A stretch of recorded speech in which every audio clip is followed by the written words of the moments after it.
Hello, troops, and welcome to this very special evening Rangers Review podcast with me, Jonny McFarlane. Joining me today from looks like his bedroom or his living room somewhere in the west end of Glasgow is Mr. Joshua Barrie. How you doing, Josh?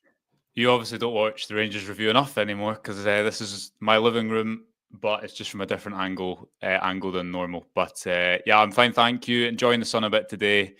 Bit of work and a story to discuss, as it's never quiet at Rangers, Johnny, and it's especially not quiet at the moment with all that is going on.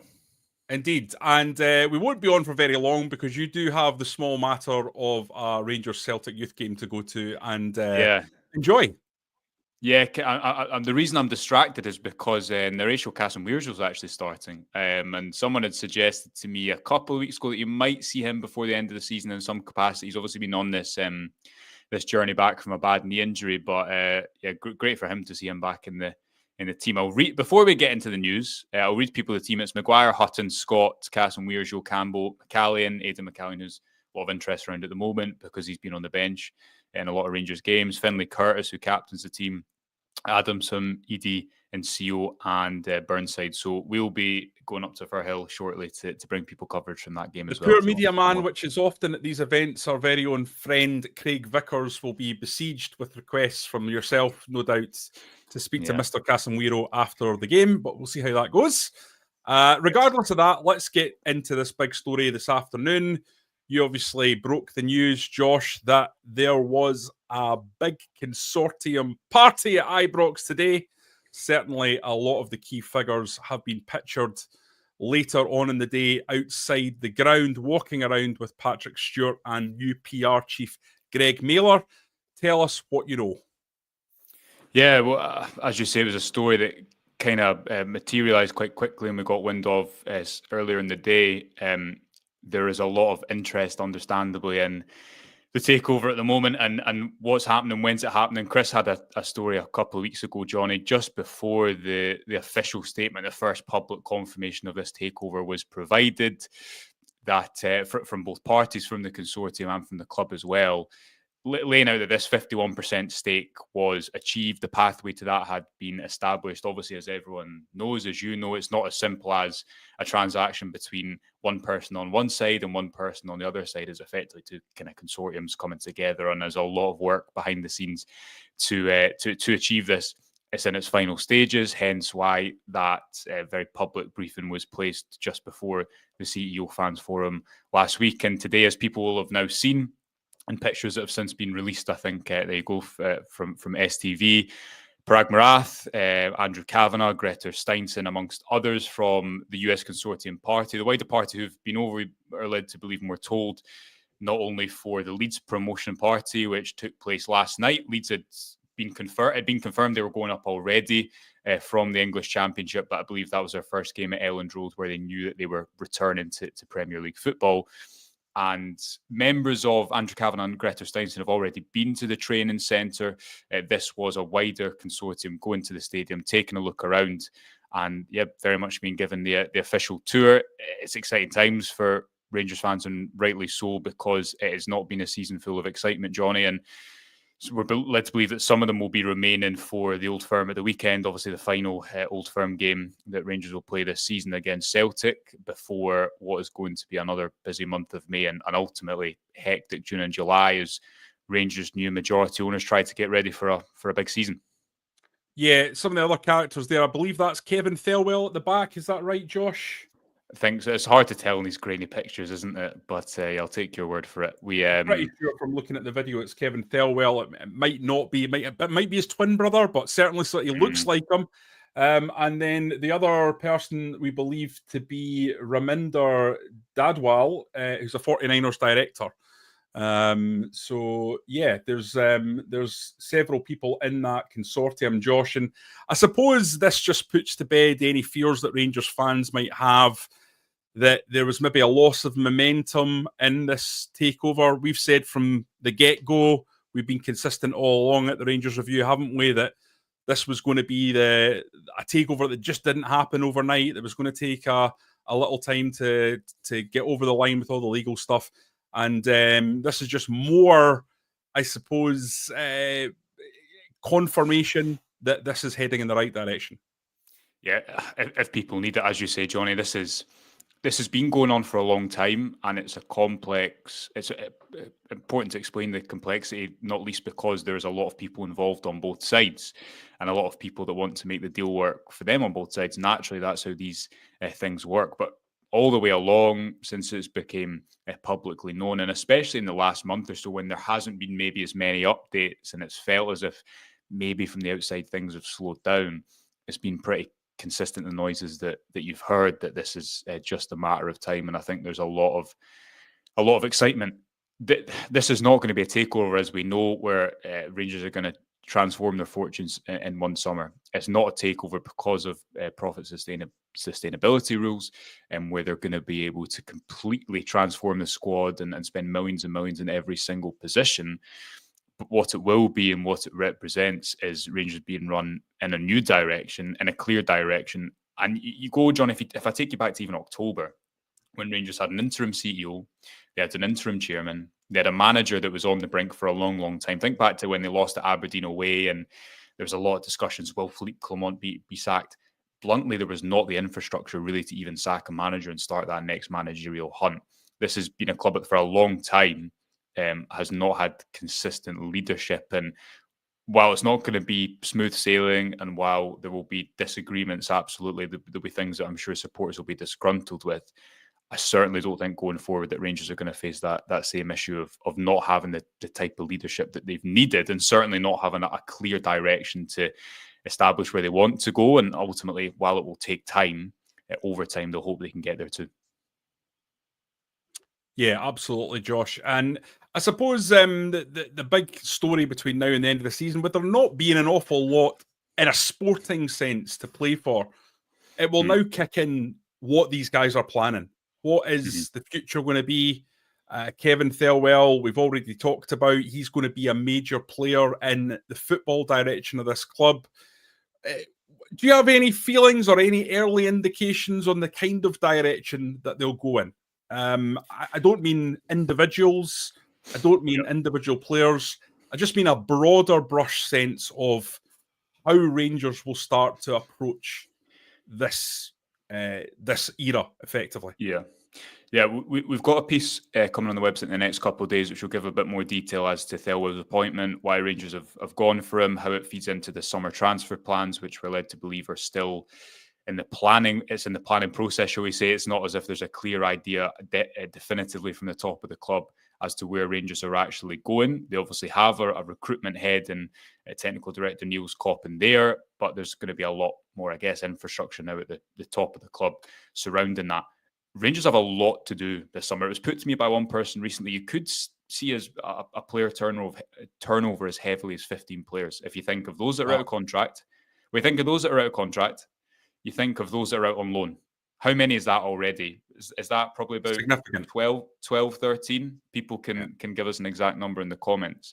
But in terms of first-team players out on loan, I think you're close to double figures. And then you also have the likes of Leon Balogun and Yanis Hadji, and amongst others who are out of contract. That's before you get to the likes of Nico Raskin and Hamza Egaman.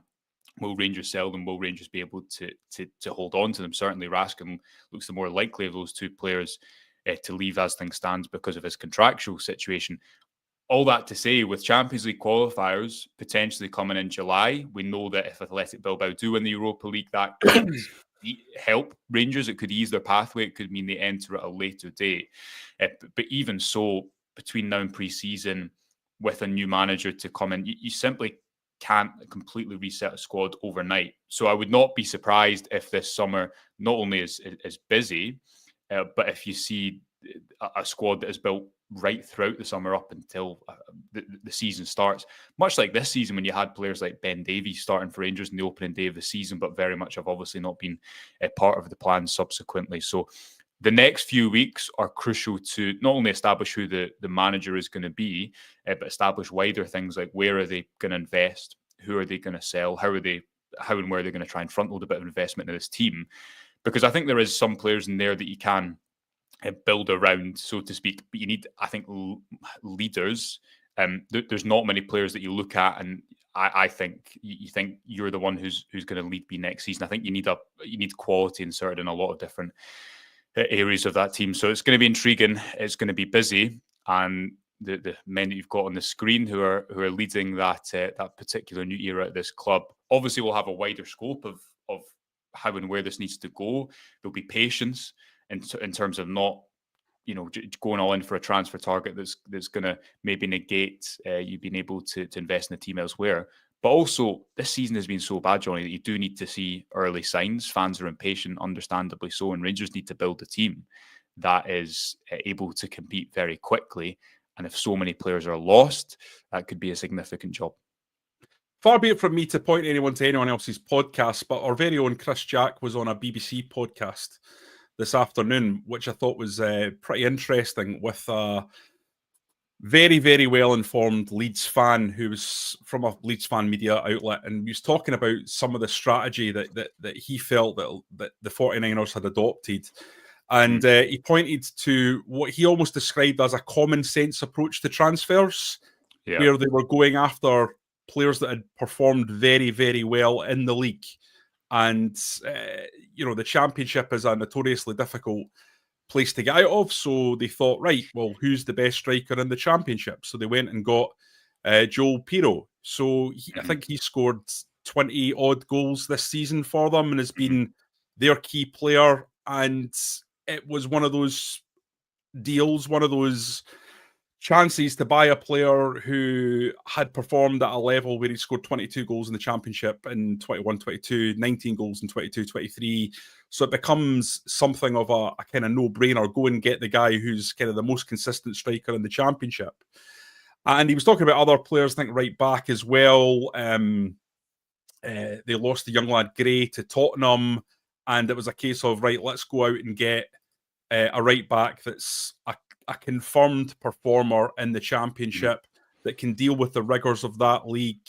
It's not someone who's coming in from Holland or from Italy or wherever, where you're like, are they going to adapt to this 44-game season that you get in the Championship? It was a sense of, right, no, let's go and get the guy that we already know is performing well.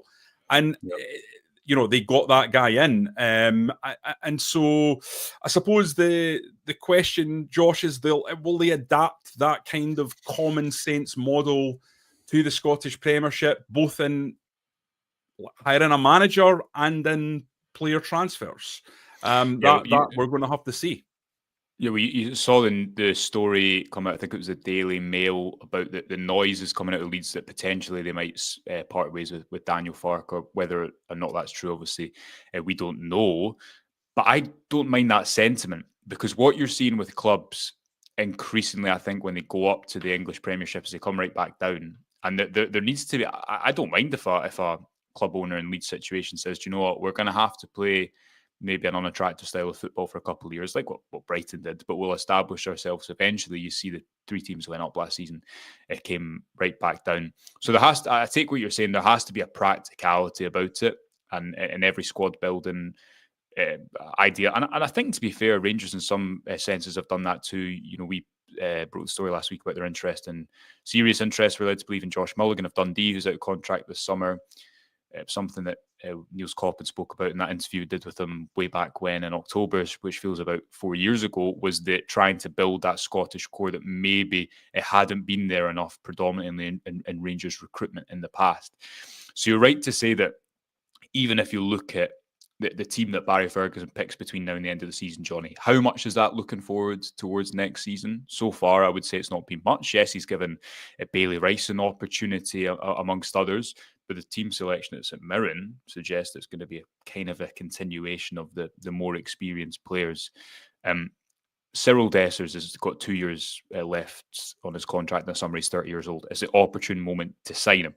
To sell him. Ridvan Yilmaz, I think, goes into the final 2 years of his deal too. We know his injury history. He also retains constant interest in Turkey. Again, I would argue it's probably the ideal time to sell him.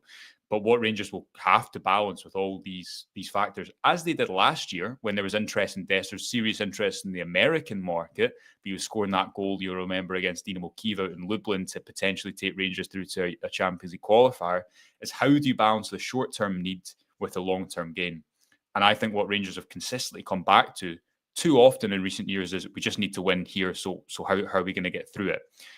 And what you'd hope, and what certainly the noises suggest of this takeover, is there will be a long-term picture, which probably has been there in aspects of the club, but there'll be a long-term picture from the top, and an implementation of that patience you described will be required, because this is not going to be an overnight job. This isn't going to be an over-season job. There is a lot of work to be done, and it starts very quickly with a very quick turnaround in terms of getting ready for pre-season, probably sometime in June.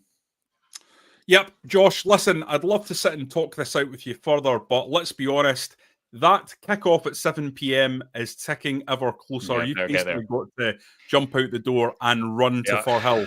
So Yes. I'm going to call it a day there. We've kind of touched on this interesting news from today, and we'll be back tomorrow morning with much more detail on it, and we can get into the weeds then. Listen, thank you everyone for joining us at this Tea Time special, and we will catch up with you very, very soon.